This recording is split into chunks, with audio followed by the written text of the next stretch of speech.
Video. ऐसा कैसे बोल रहा है? ढंग से बोल। माफ कीजिएगा, कभी कभार थोड़ा सा इधर उधर निकल जाता हूँ। तो आज की स्टोरी टाइम वीडियो मैं एक शायरी के साथ शुरू करना चाहूंगा। तो अर्ज किया है कि जब जीवन में कुछ गलत होता है, गौर फरमाइएगा कि जब जीवन में कुछ गलत होता है तब जीवन में सब गलत होता है। क्या बकवास बोल दिया। See what I'm trying to say is I tried so hard and got so far. In the end, it doesn't even matter. कसम से आंखों और कान से खून निकल रहा है। आप मेरी सिंगिंग पर मत जाइए, आप शब्दों पर जाइए कि जब जीवन में कुछ गलत होता है ना तो कोई फर्क नहीं पड़ता, आप कितनी भी कोशिश कर लीजिए सब गलत ही होता है। अब मैं ऐसा क्यों बोल रहा हूँ? आज से एक हफ्ते पहले मेरा ग्राफिक कार्ड चलना बंद हो गया, जिसकी वजह से ऑब्वियसली सिस्टम चलना बंद हो गया। मेरा ग्राफिक कार्ड वारंटी के बाहर है, तो मैं इसको रिप्लेस भी नहीं करा सकता।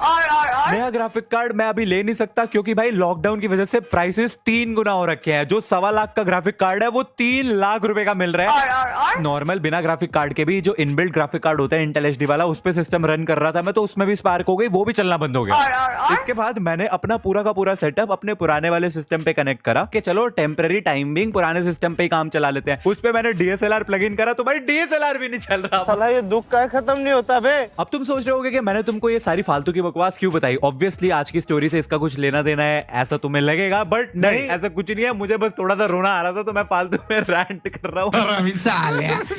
एनीवेज, अब आते हैं हम हमारी आज की स्टोरी पे। तो ये बात है उस जमाने की। Story time.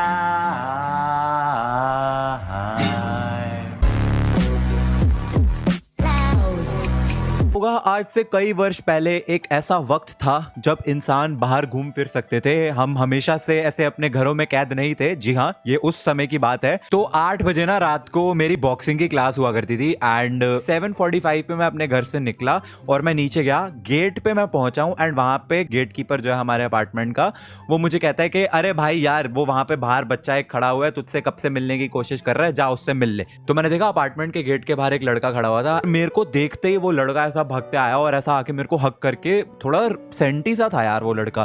तो मैंने कहा अरे अरे भाई तू रोने क्यों लग गया? मुझे लगा यार maybe he is been waiting काफी देर से, इसलिए ऐसा मिलने के बाद थोड़ा सा इमोशनल हो गया। तो मैंने ऐसे उसको थोड़ा सा शांत करवाया। मैंने कहा क्या हो गया भाई, तू इतना ऐसा परेशान सा क्यों रहा है? तो उस लड़के का नाम हम इस वीडियो के लिए बोलते हैं हल्दीराम, क्योंकि मेरे सामने हल्दीराम का एक रैपर पड़ा हुआ है, इसलिए हल्दीराम। फिर मैंने हल्दीराम को शांत करवाया एंड मैंने बोला यार मेरी तो क्लास का टाइम हो रहा है तो मुझे निकलना पड़ेगा, तो आजा जल्दी से फोटो वगैरह खींच लेते हैं। वो कह रहा है भैया मेरे पास फोन ही नहीं है फोटो खींचने के लिए। लाइक ओके, मैंने कहा चल ठीक है फिर मैं जाता हूँ। कह रहा हाँ आप जाओ, मैं वेट कर लेता हूँ यहाँ पे। मैंने कहा यार वेट क्यों कर लेता हूँ, मतलब अभी तुझसे बातचीत कर ली मैंने, हम मिल लिए, अब तू घर जा। वैसे भी मेरे को जिम से वापस आते आते 10 बज जाएंगे, कम से कम 2 घंटे लगेंगे, तो 2 घंटे यहाँ पे क्या करेगा? वो सामने से कहता है मेरे पास और कुछ है ही नहीं करने को, आप जाओ मैं यहीं वेट कर रहा हूँ। मैंने कहा भाई एम कुछ भी बोली जा रहा है। ऊपर से मेरा जो जिम का पार्टनर था वो अपनी गाड़ी में बैठा हुआ अपार्टमेंट के गेट के बाहर भाई हॉर्न मारी जा रहा है। तो मैंने उसको बोला कि चल ठीक है ब्रो मैं निकलता हूँ एंड मैं उसके बाद अपनी जिम की क्लास के लिए चला गया। 10 बजे जैसे ही मैं अपार्टमेंट में एंटर करने लगा हूँ, हल्दीराम अभी भी वहीं पे खड़ा हुआ था। लाइक एक सेकेंड, तब तो मेरे को लग रहा था ये बच्चा ऐसे ही बोल रहा है, मजाक में बोल रहा है कि मैं यहीं आपकी वेट करूंगा, बट ये एक्चुअली में सीरियसली यहीं पे बैठा हुआ है। एंड वो साइकिल लेके आया हुआ था, उसने अपनी साइकिल ऐसा दीवार के वहां पे सटा रखी थी और गार्ड भैया के साथ वाली सीट पे बैठा हुआ है ऐसा सर झुका के एकदम। मैंने कहा भाई हल्दीराम तू अभी तक यहीं पे है? कह रहा भैया मैंने आपको बताया तो था कि मेरे पास और कुछ है ही नहीं करने को, मैं कहाँ जाऊं? इसके बाद जो बात बोली ना उसने मेरे को, आई स्वेयर मेरी ना फट गई कसम से, मेरे को गूज़बम्स आ गए। वो लड़का मेरे को कहता है कि भैया मैं तो मेरठ से आया हुआ हूँ, by the way mind it मैं दिल्ली में रहता हूँ और दिल्ली से मेरठ एटलीस्ट बाय कार कम से कम 2 से 3 घंटे का रास्ता है। मैं हंसने लग गया। मैंने कहा मेरठ से क्या साइकिल पे आया है? तो कहता है हाँ। भाई क्या? कह रहा हाँ भैया मैं सुबह 6 बजे का अपने घर से निकला हुआ हूँ एंड अभी मैं यहाँ आपके यहाँ पे पहुंचा हूँ। तो it was not very surprising कि उसको मेरा एड्रेस कैसे मिला, क्योंकि मेरा एड्रेस 1-2 बार लीक हो गया था। देखा आपने लापरवाही का नतीजा। बट आई वॉज लाइक तू मेरठ से यहाँ पे साइकिल चला के आया क्यों है? किस लिए? What do you want? तो कह रहा है भैया मेरे पापा मेरे को YouTube नहीं करने देते, इसीलिए मैंने घर छोड़ दिया है। What? मैं सुबह 6 बजे अपने घर से खाने का सामान लेके और 100 रुपए लेके निकला हुआ हूँ साइकिल से, और मेरे को नहीं समझ आ रहा था मैं कहाँ जाऊँ, तो मैं आपके यहाँ पे आ गया। तो भैया अब आप ही मेरी कुछ हेल्प करो। आई वाज लाइक मैं क्या तेरी हेल्प करूं? एंड ये तू कितने साल का है? तो वो कहता है मैं 17 साल का हूँ। मैंने कहा ब्रो तू अंडर एज है, यू आर नॉट इवन 18, तू अपना घर छोड़ के रात के 10 बजे मेरे भरोसे पे मेरे अपार्टमेंट में मेरे घर के नीचे खड़ा हुआ है, तू घर छोड़ के आया हुआ है, तेरे मम्मी पापा को नहीं पता है तू कहाँ पे है, तू पागल है क्या? Like what are you even doing? मैंने कहा भाई तू मेरे को फोन दे अपना। कह रहा मेरे पास फोन है ही नहीं। मैंने कहा अच्छा एक काम कर, अपने मम्मी पापा का नंबर दे, मैं उनको फोन करके बताता हूँ। तो कह रहा भैया नहीं, मेरे पापा को फोन मत कर देना गलती से, वो मेरे को जान से मार डालेंगे। यार मैं स्टन्ड एकदम, मैं क्या करूं, what am I suppose to do? मैंने थोड़ा सा अपने आप को शांत करा और मैंने बोला भाई हल्दीराम सीन क्या है, मेरे को स्टार्टिंग से बता। तो कहता है भैया मैं GTA 5 फोन पे खेलता था, उसकी वीडियोस डालता था यूट्यूब पे, मेरे एक हफ्ते में 200 सब्सक्राइबर्स हो गए थे, बहुत बढ़िया ग्रो कर रहा था चैनल, लेकिन मेरे मम्मी पापा जो है वो यूट्यूब के खिलाफ हैं और मेरे भाई ने ना चुगली कर दी कि बड़ा भाई चैनल चला रहा है। तो मेरे पापा को जब ये बात पता चली उन्होंने मेरा चैनल ही डिलीट कर दिया, मुझसे मेरा फोन भी छीन लिया। लेकिन भैया मैं ना ई स्पोर्ट्स प्लेयर बनना चाहता हूँ, मैं इंडिया के लिए मेडल लाना चाहता हूँ, पर मेरे पेरेंट्स मेरे को सपोर्ट नहीं करते भैया, भैया मैं क्या करूँ? और रो ही जा रहा है। एंड फिर कहता है इसीलिए मैंने गुस्से में आके घर ही छोड़ दिया। सबसे पहले तो मैंने जोर का एक फेस पाम करा, लेकिन फिर मैंने इस लड़के को समझाया। मैंने कहा भाई एक बात बता, तेरे पेरेंट्स जो है वो थोड़ी सी पुरानी थिंकिंग के हैं? कह रहा है हाँ भैया।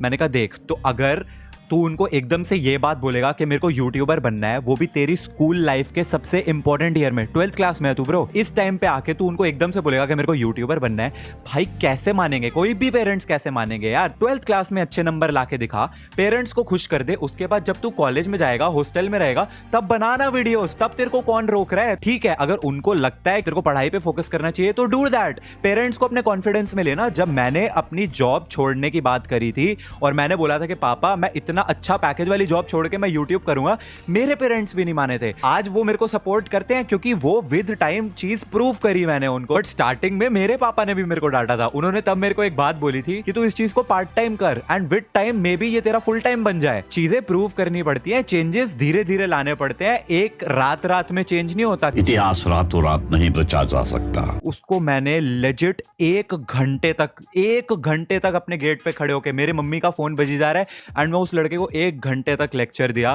फिर उसके बाद मैं उस लड़के को अपने घर पे लेके गया, मैंने उसको वहां पे खाना ऑफर करा, पर कह रहे नहीं भैया नहीं, खाना नहीं मैं खाऊंगा।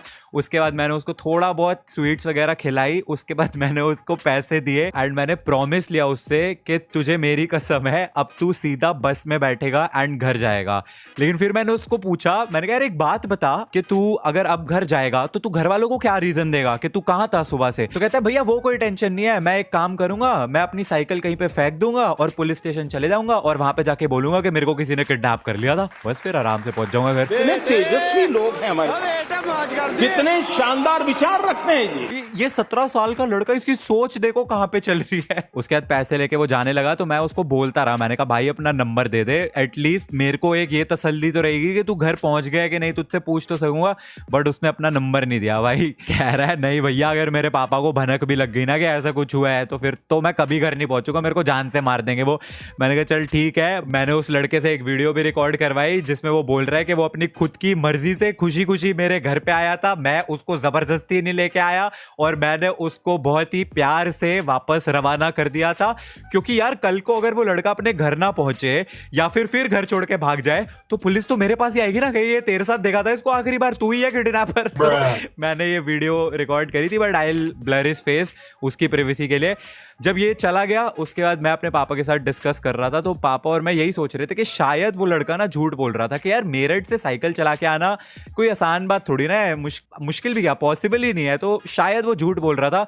लेकिन 2 महीने के बाद वी हैड अ विजिटर, हमारे घर की घंटी बजती है एंड वही लड़का अपने पापा के साथ आया हुआ था एंड उसके पापा ने बताया कि वो गुरुद्वारे में सेवादार है एंड ये जो है ये यूट्यूब करता रहता है, अभी 12वीं में अपनी पढ़ाई छोड़ के यूट्यूब पे फोकस करना चाहता है, लेकिन शायद आपके बेटे ने, मेरी मम्मी को उन्होंने बोला कि शायद आपके बेटे ने इसको समझाया है जिस वजह से ये एक्चुअली समझ गया है एंड अब पढ़ाई लिखाई में ध्यान लगाने लग गया है। एंड अंकल जो थे वो पैसे भी वापस दे रहे थे जो मैंने उसको तब दिए थे, बट मैंने कहा अंकल नहीं यार, he is like my small brother, ऐसे आप शर्मिंदा मत करो। बस आई एम हैप्पी कि वो वापस घर चला गया एंड उसको समझ भी आ गई। तो या ये थी हमारी आज की story time and this was genuinely one of the craziest experience I have had. So I hope you guys liked this video and मेरा बस एक यही तुम लोगों के लिए सजेशन और एक रिक्वेस्ट है कि देखो यूट्यूब करना चाहते हो बट अपने पेरेंट्स को खुश करके करो। पेरेंट्स को दुखी करके अगर तुम कोई चीज करोगे ना, I don't think it's worth it. मालूम है तेरे बाप को मत सिखा, चल। Like the video on that note. I will see you guys in the next video. तब तक के लिए थैंक्स फॉर वॉचिंग।